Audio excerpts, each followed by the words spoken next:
Je m'appelle Romain Couturier et alors les entreprises ne m'appellent pas que pour faire des combats de pouces, évidemment. Elles m'appellent également pour jouer à des jeux comme ça. Je ne sais pas si vous connaissez un jeu qui s'appelle Happy Salmon. Les entreprises m'appellent également pour construire des tours de chamallow.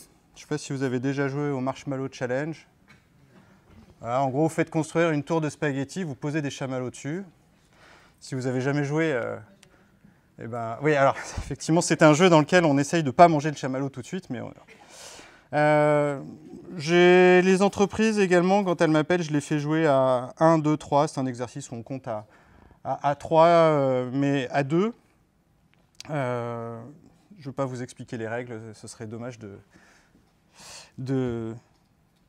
vous révéler un petit peu ce qui se passe. Et à chaque fois, en fait, le même principe, c'est tous ces jeux-là, le combat de pouces là, que vous venez de faire, ce sont des choses qui servent en amorce de sujets beaucoup plus sérieux, évidemment, qui est la notion de changement. Lorsque les entreprises m'appellent, c'est généralement parce qu'ils ont... En fait, il y a trois situations que j'ai identifiées. C'est qu'elles m'appellent généralement quand elles sont en urgence. Elles sont en urgence parce qu'il y a un besoin de changer, il y a un besoin de changer leur organisation, il y a un besoin de changer leur méthode de projet, parce que mon activité principale, c'est de faire de l'accompagnement à la gestion de projet à travers ce qu'on appelle des méthodes dites agiles. Donc ce sont des choses très court-termistes, en fait.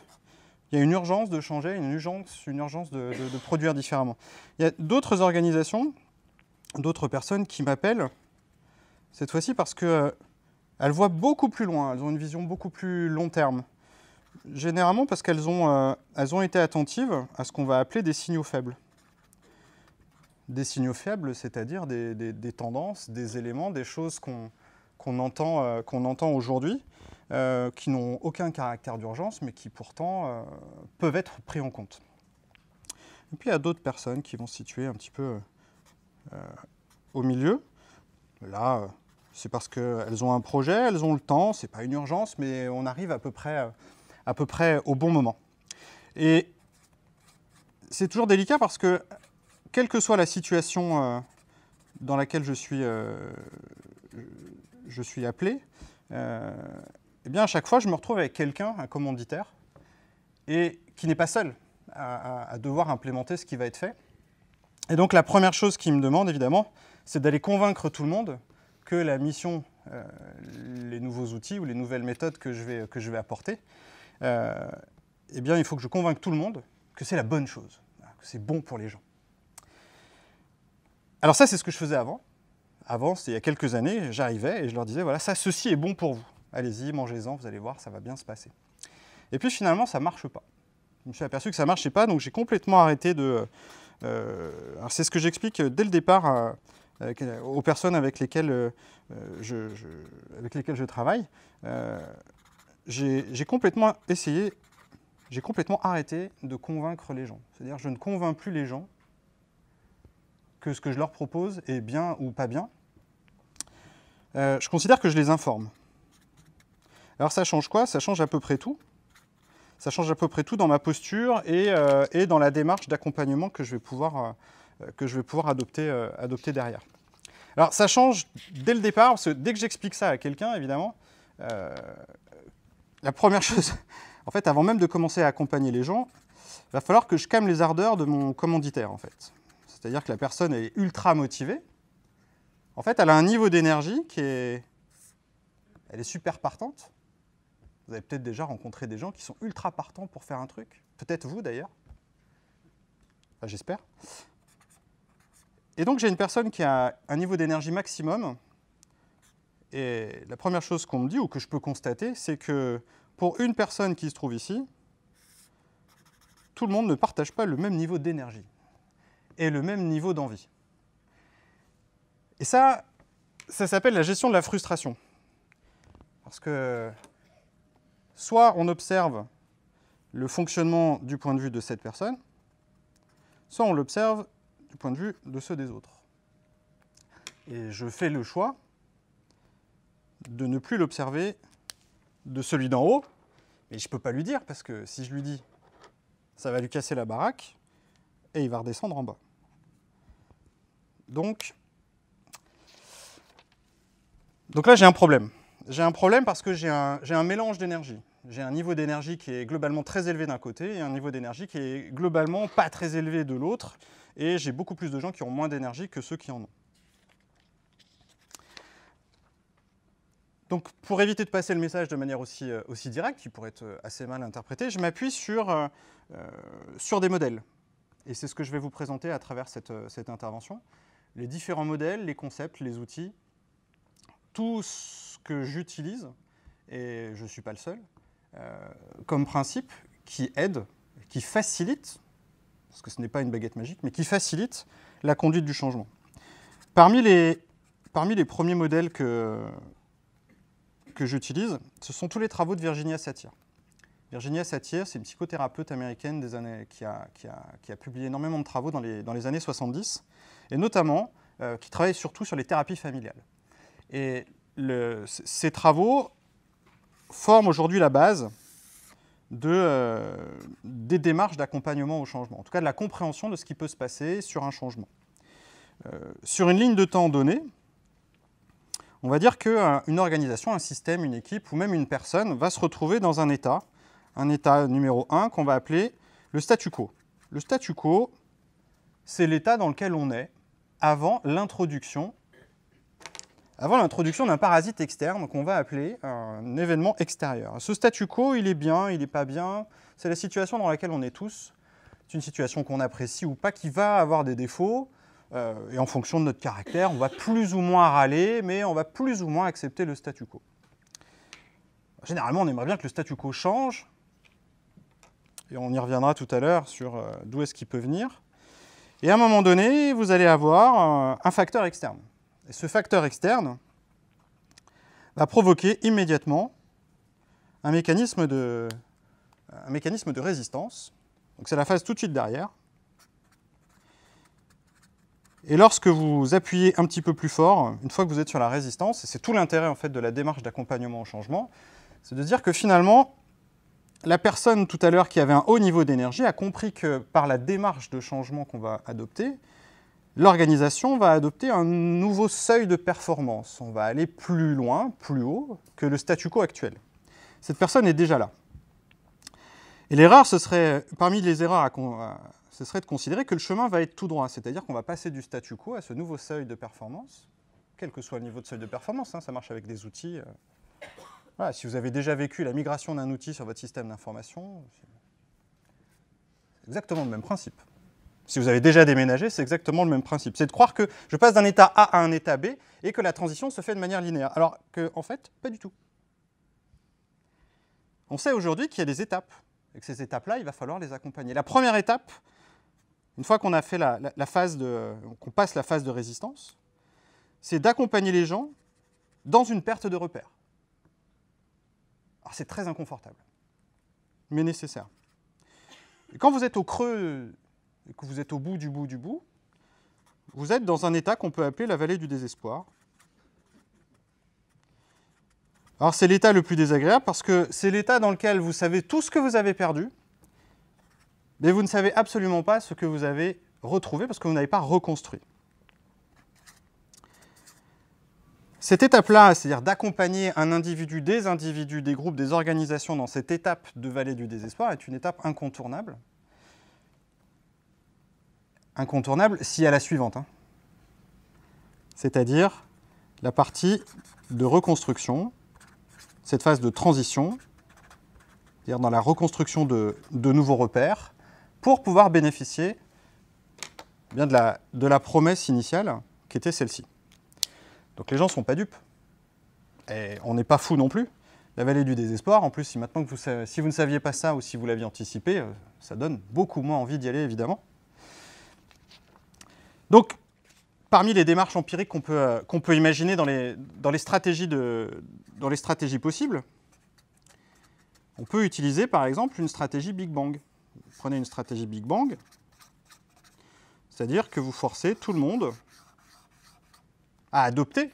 C'est-à-dire que si on se réfère à ce schéma-là, Si on est tous sur un statu quo, c'est vrai que autant y aller tous d'un coup, ce sera beaucoup plus simple. Alors ça va marcher peut-être sur quelques individus, mais dès lors qu'on va arriver sur des masses, et la masse, ça peut commencer à partir de 3, 4, 5 personnes, la stratégie du Big Bang va être relativement dangereuse. Et si vous l'avez déjà expérimenté, vous avez peut-être aussi constaté que ça génère parfois, voire très souvent, un phénomène de rejet. Ça peut coûter aussi très cher. Parce qu'accompagner tout un groupe dans une phase de chute, c'est très inconfortable. Donc une autre stratégie qu'on peut utiliser, en tout cas moi c'est celle que j'utilise aujourd'hui, c'est une stratégie beaucoup plus virale qui consiste à créer des réseaux. Et cette stratégie de la viralité, en fait, elle s'appuie sur... elle s'appuie pas sur les théories d'accompagnement au changement classique. Elle s'inspire plutôt de ce que j'ai pu observer dans mes travaux d'accompagnement.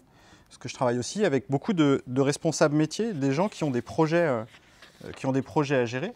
Et les travaux de Moore dans un célèbre bouquin qui s'appelle Crossing the Chasm nous expliquent comment travailler, c'est un livre de marketing qui a été publié il y a pas mal d'années maintenant, nous explique que finalement l'adoption d'un produit dans une masse va globalement suivre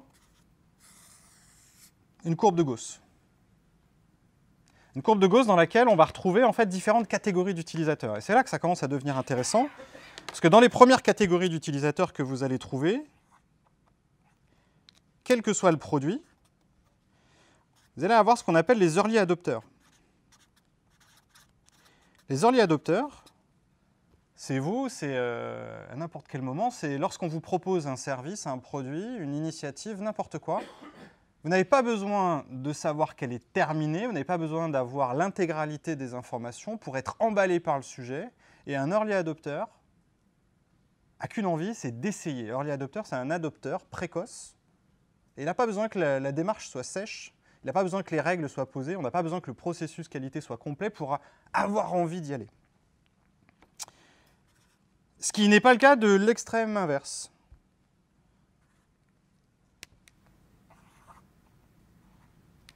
Qu'on va appeler les late adopters.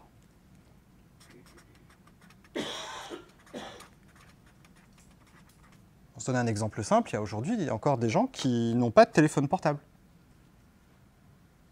Ça existe.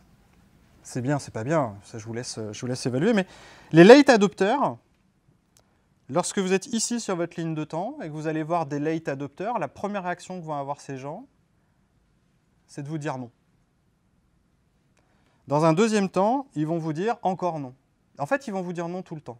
Alors c'est même plus intéressant que ça, c'est que plus vous allez aller voir des gens qui sont contre, très tôt, plus vous allez entretenir la certitude que ce que vous leur proposez n'est absolument pas adapté à leurs besoins. Donc vous accentuez le phénomène d'adoption tardive par ces personnes-là, alors qu'on est dans une démarche de faciliter l'accompagnement au changement. Et puis vous avez toute une gamme intermédiaire qu'on va appeler les massive adopteurs. Ça, ce sont les adopteurs de masse qui constituent ce qu'on appelle un marché,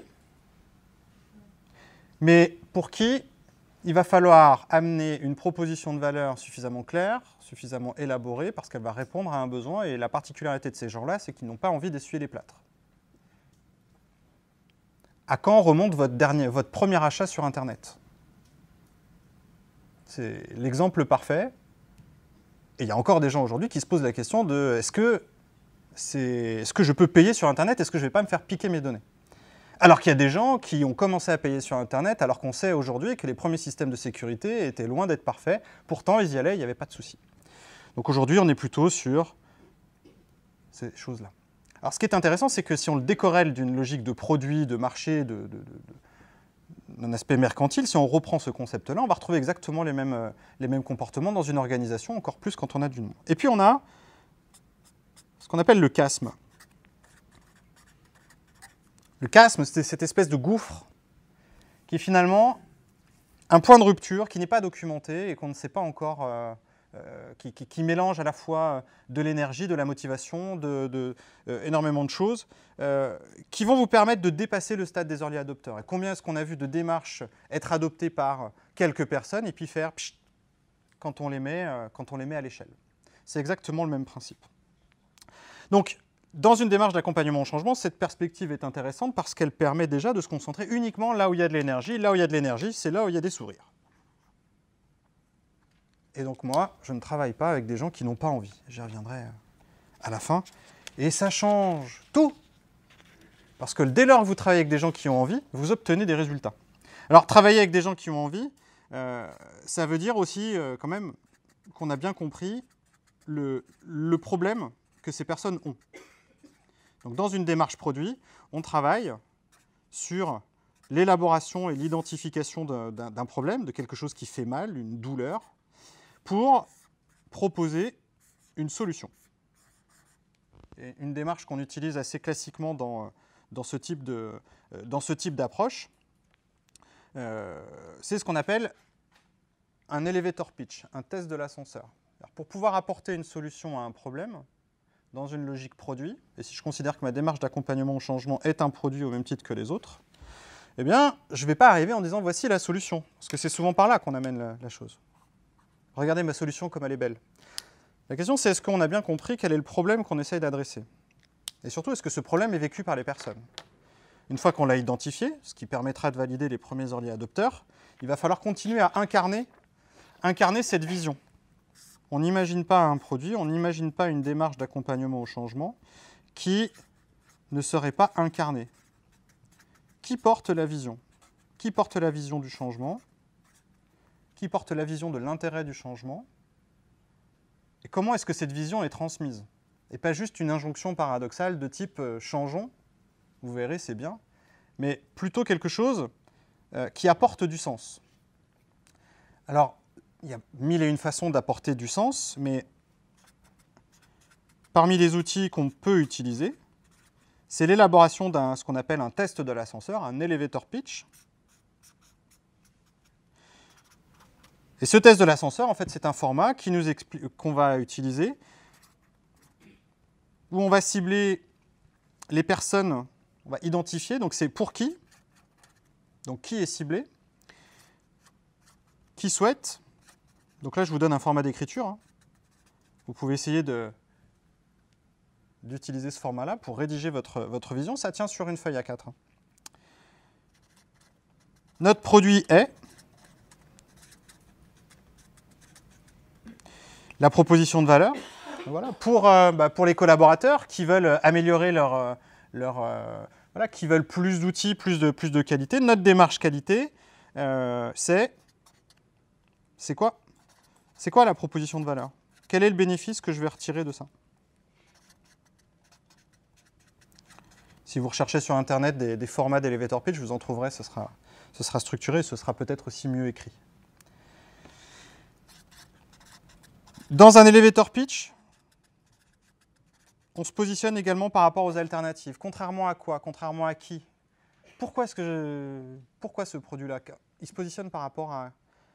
J'ai déjà des solutions aujourd'hui en tant qu'utilisateur, en tant que cible du changement. Je me débrouille peut-être très bien. Donc il va falloir savoir quels sont les concurrents internes et externes. Et notre produit permet d'apporter les grands bénéfices. On va dire qu'on en met 3-4 maximum. Les grands bénéfices qui vont faire que, effectivement, c'est intéressant. C'est dans cette solution, eh bien, vous avez toutes ces choses-là qui sont à votre disposition. Essayez de rédiger votre vision par ce format-là et de le pitcher aux gens. Ça permet aux gens de comprendre plus rapidement ce qui se passe. Chaque fois que je fais l'exercice, quelles que soient les personnes, les gens découvrent finalement le projet sur lequel ils sont en train de travailler, parfois depuis plusieurs années. Ce que je suis en train de vous raconter ne changera pas, c'est pas une baguette magique, hein. Donc vous aurez quand même, de toute façon, le plus difficile restera la résistance au changement. Cette résistance au changement, vous allez l'observer, ce qu'on appelle une homéostasie en systémique, c'est-à-dire c'est un mécanisme naturel en fait, de protection. Et donc cette résistance au changement, même si vous avez un élément structurant qui va bénéficier au système, vous allez mécaniquement générer, notamment sur les populations de masse, de la peur. Si vous obtenez des réponses de type oui mais, qui veut dire non, hein, et vous allez vous heurter également à quelque chose qui est très difficile, les croyances fortes, les certitudes, qui sont indéboulonnables, parce que de toute façon, ce sont les croyances de nos interlocuteurs. L'erreur à commettre, et là on va s'appuyer sur les travaux de Karpman, c'est d'insister très très fort dans ce genre de situation. Karpman est une personne qui a amené un outil fabuleux qui permet de comprendre les jeux de pouvoir qu'on appelle le triangle dramatique. C'est un triangle dans lequel vous retrouvez 3 rôles. Et si moi j'arrive en tant que facilitateur de l'accompagnement au changement, je vais, en constatant des problèmes, je vais avoir envie de sauver les gens. Alors je vais sauver qui? Un sauveur, un sauveteur, il sauve des victimes. Des victimes qui sont persécutées. Et le triangle de Karpman, c'est le même modèle que vous trouvez dans les bons films, hein, c'est la même chose. Vous prenez un bon blockbuster américain, ça fonctionne tout sur ce modèle-là. Ça fonctionne aussi dans les cercles familiaux, avec papa, maman, les enfants, vous allez vite comprendre. Ça fonctionne aussi entre collègues et dans les milieux professionnels. Si vous êtes manipulateur, vous allez adorer l'outil. Si vous n'êtes pas manipulateur, vous allez subir un jeu à 3 rôles qu'on ne maîtrise pas forcément bien. À partir du moment où je veux sauver une victime qui se sent persécutée, la question est de savoir si le persécuteur est véritablement un persécuteur. Hormis les situations de réelle persécution, que je ne couvrirai pas dans cette conférence et qui ne relèvent pas de ce que je suis en train de dire, il est globalement plus probable que vous retrouviez dans une situation où le persécuteur n'a jamais eu l'intention de persécuter. Le persécuteur devenant persécuté prend de fait la position de victime, et là où vous vouliez sauver la victime, vous allez devoir sauver le persécuteur. Mais comme en amenant la position de sauveteur, vous avez persécuté le persécuteur, vous ne pouvez pas sauver la victime. Ne pouvant sauver la victime, parce que le persécuteur n'a pas compris que vous vouliez le sauver, du coup vous devenez victime de votre propre victime. Résultat des courses, il n'y a plus personne pour vous sauver. J'adore ce schéma. Il est d'une perversité absolue, et quand il est utilisé à très mauvais escient, il est évidemment redoutable, mais quand on ne le connaît pas, on peut très vite se laisser embarquer avec des gens de très bonne volonté qui se mettent au service des gens. Et quand elles voient une personne en difficulté, quelle que soit la difficulté, qu'elle soit émotionnelle, technique ou autre, vont chercher à sauver la personne d'une persécution. Et d'ailleurs, combien de fois est-ce qu'on a cherché à sauver quelqu'un qui n'était pas victime, et de fait, on l'a positionné en tant que victime par une attitude de sauveteur, et donc de créer un système de persécution qui n'existait pas. Si vous voulez dérouler la même logique avec votre conjoint et votre conjointe, vous comprendrez comment les enfants font leur demande aux 2 parents et comment on crée une dispute à la fin de la journée. Évidemment, l'idée n'est pas de prendre cette position de sauveteur quand j'accompagne le changement. Donc, pour me protéger et pour développer une posture, je m'inspire et je me répète le plus souvent possible, exception faite de quand je suis en voiture sous fourvière, des accords Toltec. Les accords Toltec, c'est une philosophie, principe de vie, qui nous propose 4 accords. En fait, il y en a même un 5e. Vous pouvez regarder ça, vous pouvez chercher Don Diego, oui. Ruiz. La première chose, c'est qu'en toute circonstance, ma parole doit rester impeccable. Une parole impeccable, ça veut dire toujours clair, toujours net, toujours factuel. D'intégrer que je ne prendrai jamais les choses personnellement. C'est très compliqué parce que lorsque vous entendez des colères et lorsque vous entendez des peurs, l'idée c'est bien d'intégrer que ce n'est pas dirigé contre soi. Le principe des accords Toltec, c'est de considérer que la réalité n'existe pas. La réalité absolue, la réalité qui nous gouvernerait tous. Mais nous avons nos propres réalités. Et donc votre réalité n'est pas la mienne. Même s'il peut y avoir certains éléments factuels qui pourtant vont pouvoir être contestables. Troisième accord Toltec, jamais de supposition. Ça, c'est très très dur. Je ne suppose pas et je ne présuppose de rien. Y compris dans des situations qui peuvent paraître les plus complexes. Vous savez, celles où les gens manquent de bon sens. C'est terrible. Vous avez remarqué le nombre de gens qui n'ont pas de bon sens? C'est affreux, hein? Et combien vous en avez par rapport aux autres? L'absurdité du système, on y reviendra après sur les paradoxes systémiques. Donc je ne fais pas de supposition. Vous allez voir que plus vous allez essayer d'exercer ces accords, plus ça va gratter à l'intérieur. Également, intégrer que quelle que soit la démarche et quelle que soit l'attitude que je peux avoir et ce que je peux adopter, qu'on fait toujours de son mieux. Alors, ce n'est pas l'autosatisfaction, hein, c'est juste d'accepter les résultats tels qu'ils sont. Et enfin, le dernier accord Toltec qui est arrivé, c'est de toujours rester sceptique. Toujours rester sceptique et de toujours questionner, globalement, ses certitudes, d'être interrogatif. Alors évidemment, c'est une philosophie de vie hein, qu'on peut accueillir ou pas. Néanmoins, dès lors qu'on les accueille et dès lors qu'on essaye de les expérimenter, ça change profondément le regard qu'on va porter sur les systèmes. Et le regard sur les systèmes,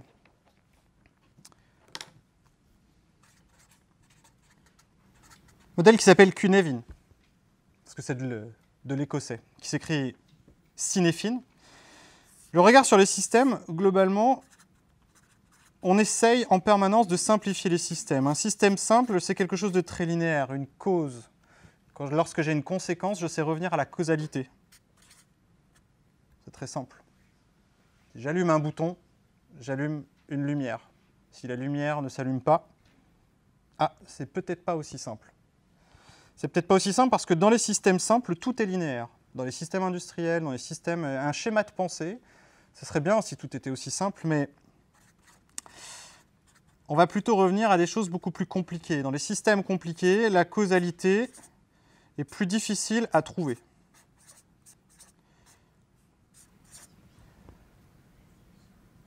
Là, on va avoir besoin de nouveaux outils, c'est-à-dire qu'on ne peut pas avoir de démarche de type A plus B égale C. Donc il va falloir avoir des phénomènes d'investigation, de recherche, de compréhension, pour peut-être trouver une cause, et à partir du moment où j'ai trouvé la cause, je vais pouvoir actionner et trouver une solution. Lorsqu'on est dans des dimensions humaines, il est assez peu probable qu'on soit sur des systèmes simples ou compliqués. On va plutôt se retrouver dans des systèmes dits complexes. Pour savoir si vous êtes dans un système complexe, c'est très simple. Il suffit de demander quel est le problème que vous partagez et d'interroger, d'après les éléments qui sont dans le système, donc d'après les personnes, d'où vient l'origine du problème. Si tout va bien, le problème ne viendra jamais de vous, mais viendra toujours de l'extérieur. Et lorsque le problème vient de l'extérieur, vous allez aller voir l'extérieur, il va vous répondre que le problème vient encore de l'extérieur. Donc finalement, si on investigue et qu'on observe d'où vient le problème, il vient de nulle part. Tout simplement parce qu'il vient du système lui-même. Un système complexe, c'est ça. C'est un système dans lequel il n'y a pas d'origine. Il n'y a pas d'origine de causalité. Et ça, c'est très perturbant à comprendre parce que ça veut dire que chacun des individus est responsable de la complexité du système dans lequel il est. Alors, on a des systèmes encore plus complexes qui s'appellent les systèmes chaotiques. Voilà, je ne vous fais pas un dessin, vous avez compris. Un système chaotique appelle à des réactions de survie. Et quand on ne sait pas dans quel système on est, eh bien, globalement, on est dans l'état intermédiaire qu'on va appeler le désordre. Dans quel état du système vous trouvez-vous? Dans quelle situation vous trouvez-vous? Et lorsqu'on est dans un système complexe, et par l'introduction d'un changement, on peut vite créer les conditions du chaos, cette perte de repère, cette fameuse... Et ce serait évidemment trop simple de se dire que parce qu'on a une démarche, parce qu'on a un outil, parce qu'on a une bonne volonté, on va passer du chaos à quelque chose de simple par une solution miracle. Dans le modèle Cunevin, là en fait c'est un modèle en 3D, il faut imaginer que ceci est une falaise relativement haute et que le passage du chaos à la simplicité ne se fait pas en un claquement de doigts. Donc sur des modèles complexes, on va aborder ce qu'on appelle les paradoxes systémiques. Les paradoxes systémiques, c'est génial. Parce que parmi les paradoxes systémiques, vous avez le principe de statu quo. Je ne sais pas si vous connaissez le statu quo. On y revient de tout à l'heure. Le principe du statu quo, c'est que vous prenez des personnes qui vont considérer qu'elles ne bougeront que si les autres bougent. C'est le principe du dilemme du prisonnier. Si les autres font un effort, cas classique, quand je vais voir les équipes, c'est à la direction de changer. On va voir la direction, c'est aux équipes de changer. Nous, Et donc, il se passe absolument rien. Donc vous avez une démarche d'accompagnement au changement et vous avez une démarche de changement qui ne produit aucun résultat. Tout simplement parce que le sujet est ailleurs. Le sujet, dans un système complexe, il n'est plus sur les outils, il n'est plus sur la solution qu'on amène. Et pour ça, on va se référer au modèle de formation des équipes, au modèle de Tuckman. Lorsque vous mettez des personnes ensemble pour produire quelque chose, indépendamment de la situation géographique, on va pouvoir se retrouver dans un état où on met les gens ensemble. Mettre les gens ensemble n'a jamais formé une équipe globalement performante. Introduire, pas parce qu'on propose un cadre commun à des personnes. Non, il y a une deuxième étape. Donc ça, c'est la première étape. L'étape de formation. Cette étape de formation, elle est primordiale. C'est l'étape où on va partager la vision, celle que je vous ai expliquée tout à l'heure. Et des personnes qui n'ont pas de sens commun, qui n'ont pas d'intérêt commun, vont rester en gros comme un ensemble d'individus, qu'on va appeler un groupe, mais qui ne formeront jamais une équipe. Pour aller vers la notion d'équipe, il faut leur donner un objectif commun. Et ce qui est génial, c'est quand vous donnez un objectif commun à un groupe, vous allez vivre une phase d'équipe, en anglais, qu'ils appellent « the storming ». Alors en français, si on traduit littéralement, c'est une phase de tempête. On va dire une phase de perturbation si on veut ménager les sensibilités. Cette phase de perturbation, c'est une étape nécessaire, c'est l'expression de comment est-ce que je vais me mettre à disposition du système, comment le système se met à ma disposition. Si vous avez déjà fait des sports collectifs, c'est exactement le même principe. De quelles règles ai-je besoin pour vivre ça complètement? Et si les autres ne comprennent pas, eh bien, je vais avoir envie d'être en colère. Cette étape-là, une fois qu'elle est bien faite, donc cette phase de conflit est nécessaire. Alors, conflit ne veut pas dire qu'on se tape dessus. On peut évidemment, mais on va essayer de le faire en toute bienveillance. Mais on va éviter, parce que c'est pas... Pour essayer d'aborder une autre étape, une phase de normalisation. La phase de normalisation, c'est lorsque, effectivement, on va se retrouver avec une régulation où les normes collectives vont être comprises et admises par tous. C'est le même principe que si vous partez en week-end avec des copains, ça marche. Si vous avez déjà fait, à un moment donné, c'est de savoir qui va s'occuper de la vaisselle et du ménage. Là, vous êtes dans la phase de perturbation. La phase de normalisation, lorsque tout le monde accepte et donc fait ce qu'on va appeler des compromis. Et l'exercice de ces compromis et l'exercice de cette normalisation va peut-être vous permettre d'obtenir une phase et obtenir une équipe dans une phase de performance. Alors il y a une cinquième étape dans le modèle de Tuckman qui s'appelle la destruction de l'équipe. La destruction de l'équipe, c'est quand l'équipe est dissoute. Et donc il n'existe pas aujourd'hui de modèle qui considérait à dire que parce qu'on va mettre des gens ensemble, on va obtenir des gens performants, bien que les gens soient performants eux-mêmes. Il n'y a aucune corrélation entre la performance individuelle et la performance collective. D'ailleurs, bien souvent, lorsque vous mettez des gens très compétents ensemble et qu'ils n'ont pas vécu ces étapes-là, eh bien, vous obtenez une équipe qui est globalement sous-performante. Ce qui est dommage quand même, parce qu'on a des gens très compétents. C'est ça un paradoxe systémique. C'est lorsqu'en voulant bien faire, on obtient exactement l'inverse de ce qu'on cherche.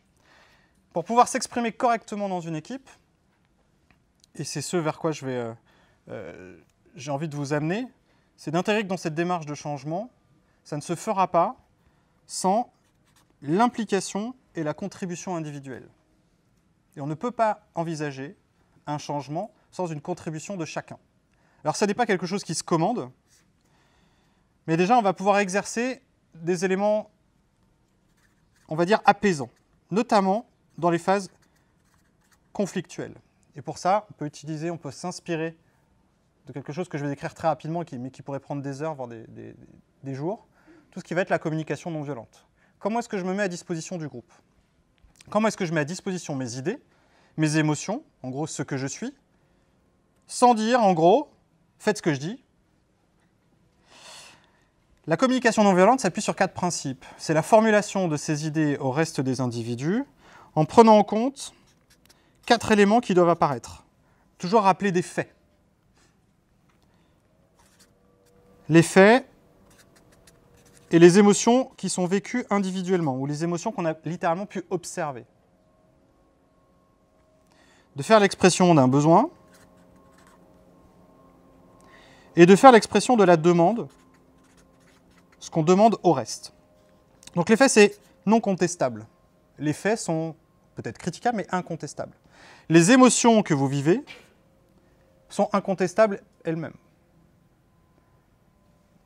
J'ai reçu ton document. Comment je pourrais le dire? Je le trouve assez... je ne l'ai pas compris. Je ne vais pas lui dire il est mal écrit, parce qu'il est mal écrit est un jugement. Je ne l'ai pas compris. Du coup, je suis très mal à l'aise parce que je ne comprends pas les instructions. Moi, ce que j'ai besoin, c'est d'instructions claires pour savoir comment avancer. Donc, ce que je vais te proposer, et là, vous faites une proposition, peut-être de travailler ensemble et de la reformuler. Ces 4 piliers dans la communication non violente n'amènent pas la garantie que vous allez pouvoir obtenir ce que vous cherchez, mais plutôt la garantie ou l'augmentation de la probabilité que la personne en face de vous va réagir mieux. Pour éviter de dire en gros, ton message est tout pourri, je ne le traiterai pas. Ce qui, globalement, vous conviendrez, est assez peu constructif. Néanmoins, ça peut vite être quelque chose qu'on va exprimer. Pourquoi? Parce qu'on a besoin aussi d'efficacité, on a besoin de se protéger dans ces organisations. Tout ce que je suis en train de vous dire va impliquer un changement de l'approche du changement. Et le changement dans l'approche, c'est d'envisager que les changements menés de manière descendante et qui vont être vécus de manière descendante, combien de changements ont été vécus par des arbitrages sur lesquels on n'a absolument pas participé, et de se dire que finalement, cette approche descendante qui consiste à décider, ça marchera à partir du moment où les personnes en dessous acceptent sans contester. Ça pouvait peut-être être le cas sur les générations d'avant, sur des modalités managériales précédentes. Aujourd'hui, on observe un changement profond sur ces approches-là, et on est plutôt sur une tendance collaborative, constructive. Vous avez peut-être entendu parler d'intelligence collective. Cette intelligence collective, c'est de passer d'une organisation descendante à des organisations circulaires. Les organisations circulaires sont des organisations où, par définition, il n'y a pas de hiérarchie. En tout cas, la hiérarchie, elle est définie par le cercle en tant que tel. Si vous voulez plus d'éléments, vous pouvez regarder tout ce qui se passe du côté de la sociocratie, de l'holacratie, sans forcément aller jusqu'à ces choses, ces principes qui sont assez difficiles à amener et qui nécessitent un travail individuel et collectif, juste d'envisager ça. Alors, l'idée, c'est aussi de vous donner des choses concrètes, parce que ça peut vite paraître un peu stratosphérique, ce que je suis en train de vous raconter. Prenons un exemple simple, un exemple dans la vie courante. Quel est le format de vos salles de réunion?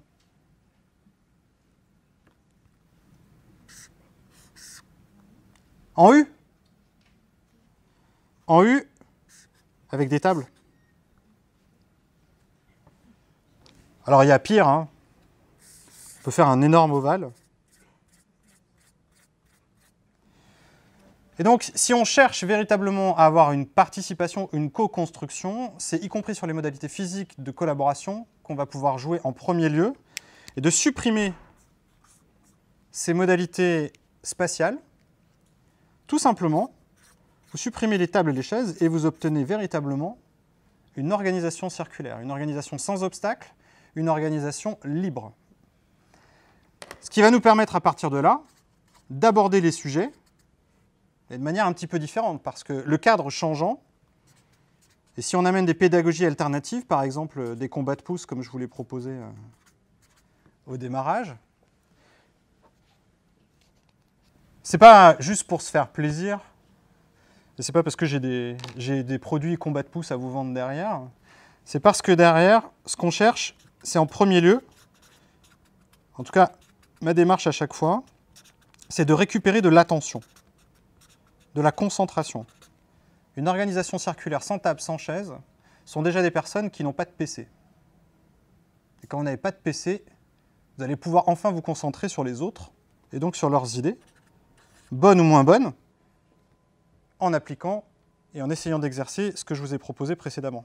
La récupération de l'attention est un enjeu majeur dans les années à venir, parce que derrière l'attention, c'est la concentration.